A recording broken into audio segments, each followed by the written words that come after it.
بيسيل هيدرو ستيم، أقوى مكنسة غسيل سجاد موجودة في السوق. السلام عليكم ورحمة الله وبركاته، حبايب جروب أم حمزة للتسويق، أهلا ومرحبا بكم في جروبنا أم حمزة للتسويق. متنسوش تعملوا لايك وسبسكرايب لقناتنا على اليوتيوب أم حمزة للتسويق، كذلك جروبنا على الفيسبوك أم حمزة للتسويق. طبعا انتوا عارفين اقوى شركتين في مكانس غسيل السجاد تحديدا هما بعد كده ما تدوروش، يا شركة بيسيل امريكية يا اما شركة هوفر الامريكية، والاتنين بيصنعوا دلوقتي كل منتجاتهم حتى اللي موجودة جوه امريكا في مصانعهم اللي في الصين. طبعا ده احدث اصدار موجود من مكانس غسيل السجاد عموما، واللي بيشتغل باتنين تقنية عكس كل المكانس اللي موجودة في السوق. اي مكنسة في السوق يا جماعة فكرة عملها ايه؟ تانك بيتحط فيه مية ومسحوق، المكنسة تضخ المية والمسحوق من خلال المجرى هنا، والفرش دي تبدأ تلف بسرعة عالية تدعك السجاد بالمية والمسحوق، يبدأ الأوساخ تطلع. بعد كده المكنسة تبدأ ترجع تشفطها تاني وتفضي المية القذرة اللي بعد بقى ما غسلنا بيها في التانك ده، ونقدر طبعا نفضي التانك ده بمنتهى البساطة. دي فكرة عمل كل مكانس غسيل السجاد، تانكين، واحد للمية والمسحوق يتضخ، والتانك التاني لشفط المية القذرة في التانك ده. طيب ايه اللي زايد في المكنسة دي؟ ان هم كمان زودوا وعززوا وظيفة التنظيف، ان هم كمان زودوا خاصية البخار. وصراحة البخار طبعا هيكون فعال وعملي جدا، لان مهما دعكنا لو في اوساخ ناشفة او في اوساخ متراكمة بقالها مدة تقيلة مش هتطلع بسهولة، فلازم البخار يبدأ يدوب الاوساخ والدهون دي اللي وقع على السجادة بمنتهى البساطة، وعشان يطلع البقعة بمنتهى العملية. فهي هنا بتشتغل بثلاث انماط. ادي اول نمط اللي هو البخار فقط، معرفش انتوا شايفينه ولا لا، هنوره لكم دلوقتي. نمط تشتغل بخار فقط، ونمط تشتغل بخار ومية ومسحوق، ونمط تشتغل مية ومسحوق فقط. يعني احنا هنا من خلال الزرار اللي عليه الترس ده اقدر احدد المكنسة تشتغل انهي وظيفة، يا اما بخار فقط، يعني مثلا انا شايف بقعة على السجادة مثلا نقول في المنطقة دي، فاقدر بمنتهى البساطة اشغل عليها البخار فقط يبدأ يدوبها، ابدأ اشغل مية ومسحوق او مية ومسحوق وبخار بحيث ينظف البقعة اللي لازقة ومعششة في السجادة بمنتهى السهولة. فطبعا المكنسة دي احدث اصدار متميزة بخاصية البخار الهيدرو ستيم، ودي الوحيدة اللي موجودة في السوق عشان محدش يضحك عليكم، بالبخار الوحيدة اللي بتنضف بخار. مفيش هوفر ما نزلتش ولا اي شركة تانية نزلت. تاني حاجة، اول موتور كان دايما المكانز اللي قبل الاصدار ده بينزل دايما في البسيل بالكتير 800 واط، والهوفر كان مميز عنه انه كان بينزل 1200. دي نازلة من 1200 ل 1300 1250 واط ل 1300 واط اهو. خلينا كده اوريكم اللي متسجل عليها.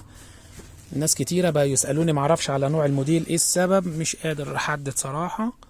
الموديل بيبقى مكتوب فين اهو، معلش انا قلت لكم 1250 ل 1300، لا دي كمان قوة الواط بتاعها دلوقتي بقى نازل من 1300 ل 1500 واط اهو. معرفش باين في الفيديو قدامكم ولا لا، ده هو اللي متسجل عليها اهو.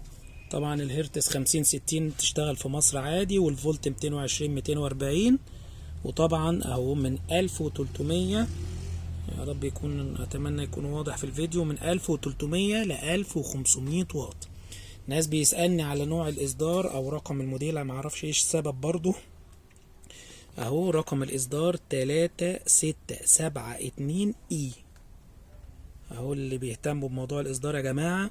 وطبعا اهم حاجه واخده علامه الاوكي اللي انتوا شايفينها دي علامه الجوده الاماراتيه، لان المكانس دي انتوا عارفين احنا كل اجهزتنا وارد الخليج بتبقى فيشه ثلاثيه زي ما انتوا شايفين كده، فطبعا لازم تنزل بالجوده الخليجيه اللي احنا متعودين عليها.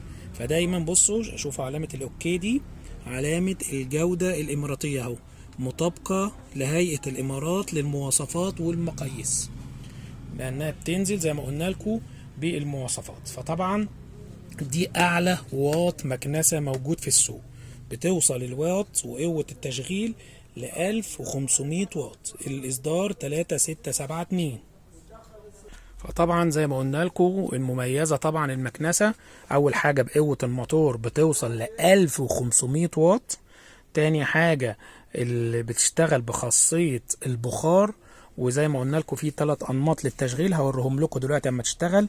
تنظيف الفرش سهلة جدا، بقت اسهل من الاول ونقدر نفكها، ولو في شعر متشابك بمنتهى السهولة هوريكم كل حاجة.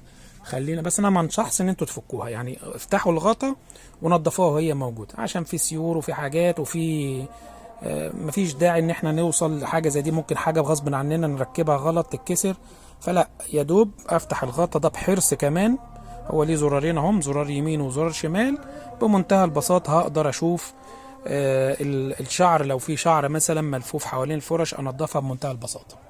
طيب خلينا بقى اوريكم الزراير. احنا زي ما قلنا لكم ده زرار اللي بنضخ بيه المية والمسحوق، ودول الزرار بتاع الاون والاوف، واللي فوقيه بتاع النمط بتاع الغسيل. هوريكم اول لمبة بخار فقط، لمبة بخار ومية ومسحوق، او لمبة مية ومسحوق فقط. خلينا نشغل كده. بصوا كده احنا شغلناها بخار فقط، انها تبدأ تسخن مية وتعمل بخار. هقلبها دلوقتي بخار ومية ومسحوق اهو، انا كده طفيت.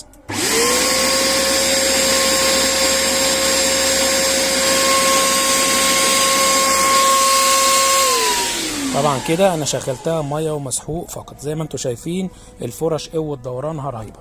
طبعا بيجي معاها بقى فرش لتنظيف الكنب والمفروشات، بيجي معاها فرشتين، الفرشه العريضه دي للكنب لو مثلا بقعه موجوده على الكنب والمفروشات، والفرشه دي للاماكن الضيقه للكراسي. طبعا فكره التنظيف سهله، بركب هنا الخرطوم في الحته دي، بفتح الباب ده واحط هنا الخرطوم. ادي الخرطوم فين هو اهو اللي بيجي معاها، بركبه هنا وبركب فيه الفرشه، وادي الرشاش ده بضخ من خلاله الميه والمسحوق، وابدا ادعك بالشكل اللي انتوا شايفينه ده، والجزء الشفاف ده هو اللي بيتم فيه الشفط. طب بميل الفرشه بالشكل ده، وابدا اشفط بعد ما ادعك وانضف الكرسي والكنب والمفروشات. طبعا بيجي معاها عبوتين للمسحوق، كل عبوه 240 مللي. وطبعا في سوائل مصري لو حد مش حابب يجيب السائل. اهم حاجه يا جماعه ما يتحطش فيها حاجه بتكون تكتل، يعني تحجر او شيء، دي غلط جدا. تمام. طبعا دي قاعده لانها كمان فيها خاصيه التنظيف الذاتي. يعني ايه التنظيف الذاتي؟ يعني المكنسه بنقعدها في القاعده بتاعتها دي زي ما انتم شايفين كده، ونحط فيها ميه ومسحوق ونبدا نشغلها، تبدا الفرش دي تنظف نفسها بنفسها عشان لو في اوساخ او اي اتربه.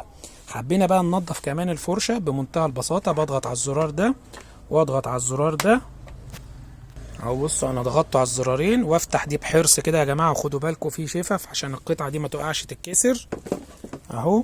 زي ما انتم شايفين الفرش سهله قدامك، وتقدر تنظف الفرش بمنتهى السلاسه والبساطه. هي بتتفك، ما انصحكمش تفكوها زي ما هي كده، ونضفوا زي ما انتم حابين من اي شعر او اي اوساخ حواليها.